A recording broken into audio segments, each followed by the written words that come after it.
सड़कों पर चलना दूभर हो गया था, साइकिल से हम अयोध्या की तरफ नहीं सकते, लेकिन तमाम बंधों के बावजूद अयोध्या की धरती पर लाखों की संख्या में नौजवान पहुंचते हैं।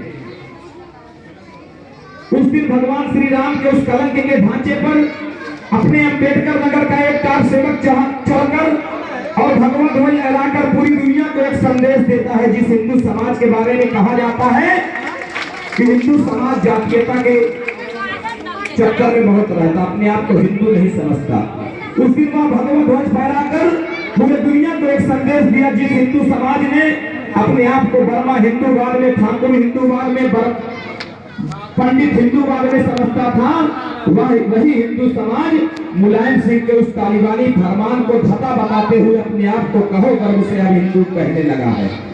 और निश्चित रूप से उसी के ठीक 2 दिन बाद 30 अक्टूबर को, क्योंकि परिंदा पर नहीं मार सकता, ऐसे प्रतिबंधों को तोड़ते हुए जब कार सेवक अयोध्या में पहुंचते हैं तो मुलायम सिंह बहुत चिढ़ जाता है। उसको लगता है कि कहीं दूसरा पक्ष हमसे नाराज हो जाए, और इसी कारण 2 नवंबर 1990 को मुलायम सिंह यादव की सरकार ने अयोध्या में राम भक्तों के ऊपर गोलियां चलाने का काम करता है और उसके सैकड़ों राम भक्त अपने सीने पर गोलियां खाते हैं।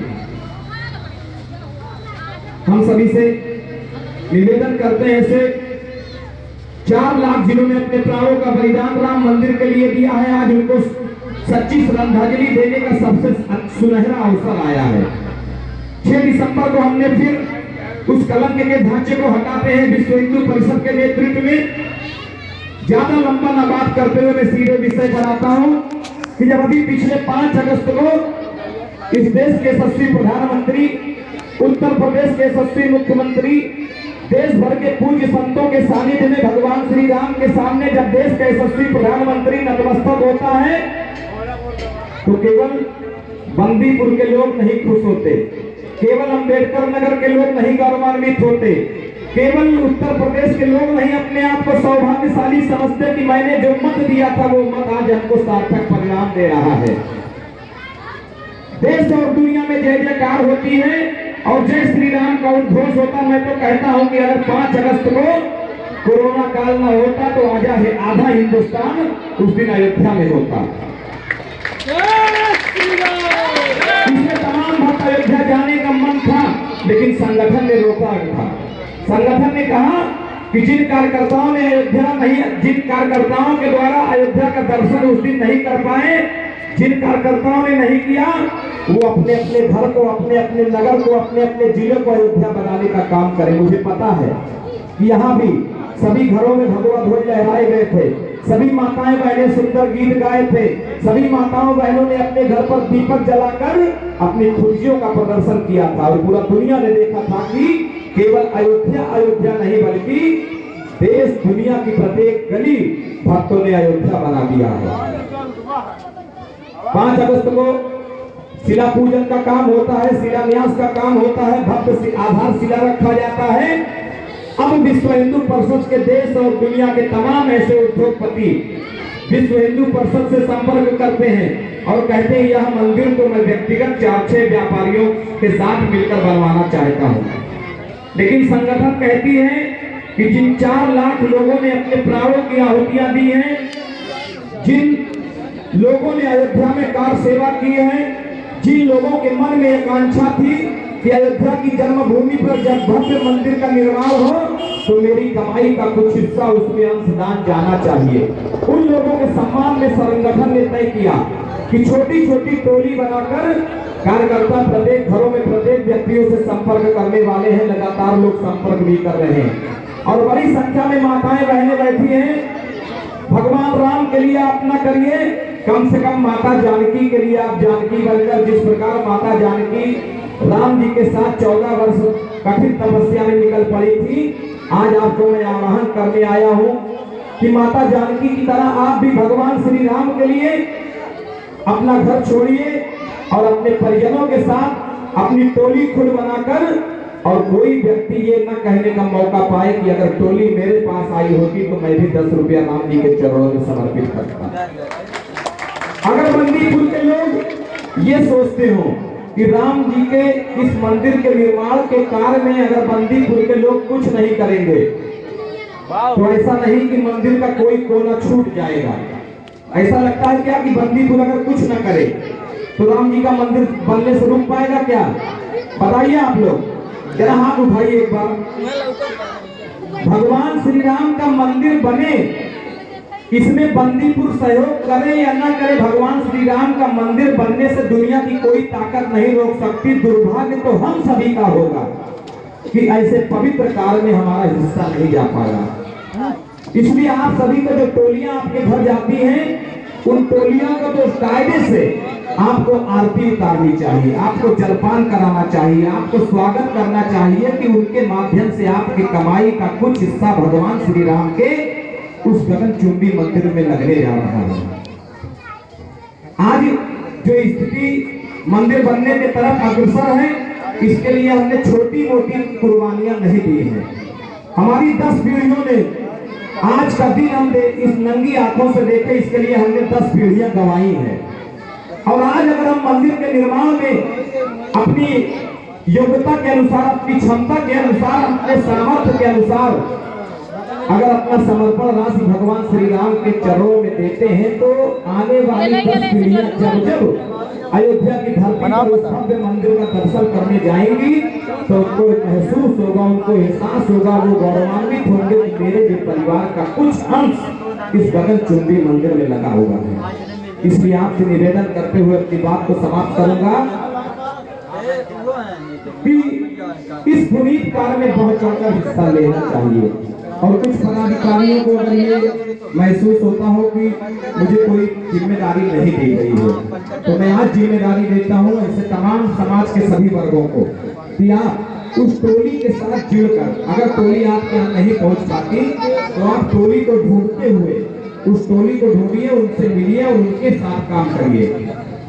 क्योंकि यहाँ के जो अभियान प्रमुख है, ये उनका व्यक्तिगत काम नहीं है, वो भी आप ही के भगवान के लिए काम कर रहे हैं। और काम कैसे करना है? काम उस रूप में करना है कि जब अयोध्या से भगवान श्री राम निकलते हैं, माता जानकी का हरण करके लंका ले जाता है रावण, तो जब राम की सेना लंका जाने की बारी आती है तो समुद्र पे फूल बांटने का काम होता है। नल नील की सेना, बड़े बड़े बंदर, वीर भालू, सब लोग अपने बड़े बड़े पत्थर पर राम लिखकर और सर्दी में उस पत्थर को तैराते थे। उसी समय एक गिलहरी जाती थी और समुद्र में डूबती थी, निकलती थी, जाती थी रेत के बालू में, फिर अपने शरीर को लपेटती थी, वापस जाती थी, फिर समुद्र में उस बालू को छोड़ती थी, फिर जाती थी। यह क्रम कई बार चलता रहा। किनारे देखकर भगवान श्री राम ने कहा कि जरा इस गिलहरी को बुलाओ। गिलहरी को बुलाया गया। राम जी ने पूछा, ये तुम क्या कर रहे हो? तुम्हारी ये करने से फूल में कोई फर्क नहीं होने वाला। फूल तो ये जो बड़े बड़े लोग दिखाई दे रहे हैं, इनके बनाने से बनेगा। गिलहरी ने सुंदर जवाब दिया। उसने कहा, भगवान जी मैं जानती हूँ कि इस छोटे छोटे प्रयास से फूल पे कोई फर्क नहीं पड़ने वाला, लेकिन कम से कम लाखों वर्ष बाद जहाँ भगवान श्री राम की चर्चा होगी, इस नन्ही से गिलहरी की भी चर्चा हो, इसलिए मैं ऐसा कर रही हूँ। भगवान श्री राम फिर वहीं बैठते हैं और ऐसे भगवान श्री राम के लिए हम काम करने जा रहे हैं। जब भगवान श्री राम के लिख दिया जाता था, पत्थर को पानी में तैरा दिया जाता था, पत्थर तैर जाता था। भगवान श्री राम ने सोचा कि मैं भी ये करके देखूं। भगवान श्री राम भी अपने स्थान से उठे और एक पत्थर उठाए और ले जाके समुद्र के पानी में डाल दिए। पत्थर डूब गया। बहुत शर्मिंदगी वो महसूस किए। उन्होंने कहा कि मेरे भक्त लोग, मेरी सेना पत्थर डाल रही, जो पत्थर तैर रहा है, मैंने डाला, पत्थर डूब गया। वो दूर दूर तक निगाह उठाकर देखे। उन्होंने कहा कि कोई देखा तो नहीं यहाँ दृश्य? किसी ने नहीं देखा था, लेकिन किनारे बैठकर हनुमान जी देख रहे थे। हनुमान जी भगवान श्री राम का चेहरा पढ़कर जान जाते थे कि भगवान श्री के मन में क्या चल रहा है। राम जी के पास हनुमान जी आते हैं, प्रश्न करते हैं कि क्यों आप इतना उदास बैठे हैं? राम जी ने कहा, किसी से कुछ कहना मत, मैं तुमको बता दे रहा हूँ। राम जी ने कहा कि मेरे सेना के द्वारा, मेरे भक्तों के द्वारा राम नाम का वह पत्थर पानी में डाला जा रहा और वो तैर रहा। मैंने भी प्रयास किया, एक पत्थर पानी में डाला और वो डूब गया। हनुमान जी ने कहा कि मैं आपके प्रश्न का जवाब दे रहा हूँ। हनुमान जी ने कहा कि नाथ, आप तो नाथों के नाथ हैं, आप दयालु हैं, आप दुनिया चलाने वाले हैं, आप भक्तों को भवसागर से पार करने वाले हैं। और भवसागर से पार करने वाला जिस भी वस्तु को, जिस भी व्यक्ति को छोड़ दे, उसको दुनिया में डूबने से कौन बचा सकता है। इसलिए ऐसे भवसागर से पार करने वाले भगवान श्री राम के लिए आज हमको काम करना है। तय हमको करना कि हमारी सामर्थ्य क्या है। कूपन है 10 रुपए का, 100 रुपए का, 1000 रुपए का। 10 रुपए का इसलिए रखा गया है कि समाज का वह व्यक्ति जो दिनहीन वाली जिंदगी जी रहा है, उसका सामर्थ्य 10 रुपया है, तो वो 10 रुपया समर्पित करे। रसीद आई है, उसी रसीद पे करोड़ 10 करोड़ रुपए भी देने वाले लोग हैं। तो हम अपने सामर्थ्य के अनुसार इस राम मंदिर के पवित्र कार्य में अपने आप को जोड़ेंगे तो निश्चित तौर पर आने वाली 10 पीढ़ियां अपने आप को गौरवान्वित करेंगी।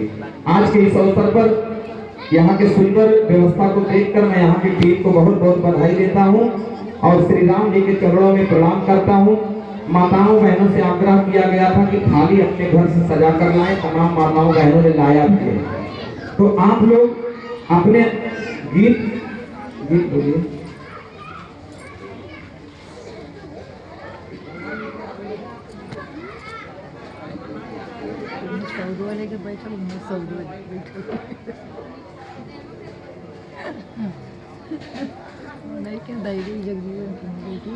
ढोलक पे तुरंत आ जाएंगे क्या? आ जाइए। ढोलक और आर्गन पे जो है कृपया जल्दी आ जाए।